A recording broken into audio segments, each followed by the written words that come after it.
Hi friends, welcome to my channel. కొత్తగా ఎవరైనా నా ఛానల్ చూస్తుంటే ప్లీజ్ సబ్స్క్రైబ్ మై ఛానల్. ఇది సండే డిష్ అండి. సండే రోజున నేను చికెన్ పకోడా చేశాను అనమాట. మా హస్బెండ్ అడిగారు, అందుకే చికెన్ పకోడా చేశాను. ఇది చికెన్లో వచ్చేసి నేను ఒక హాఫ్ కేజీ చికెన్ తీసుకున్నానండి. దాంట్లో ఉప్పు, కారం, పసుపు, చికెన్ మసాలా, గరం మసాలా, అల్లం పేస్ట్, కొత్తిమీర, కరివేపాకు అన్నీ వేసి 2 అవర్స్ వరకు పెట్టానండి, ఫ్రిడ్జ్లో పెట్టాను.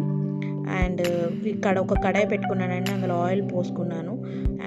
ఆయిల్ హీట్ ఎక్కేంతవరకు వెయిట్ చేసిన తర్వాత ఒక్కొక్క పీస్ అందులో వేయాలి. ఆయిల్ ఒకసారి హీట్ అయిన తర్వాత దాన్ని మనం సిమ్లో పెట్టేసుకోవాలన్నమాట. అప్పుడే చికెన్ అనేది మంచిగా ఉడుకుతుంది. వేయగానే చికెన్ ఎప్పుడు మనం గరిటెతో కలపకూడదండి. కలిపితే ఆ చికెన్కు ఉన్న మసాలా మొత్తం ఆయిల్లో మిక్స్ అయిపోతుంది.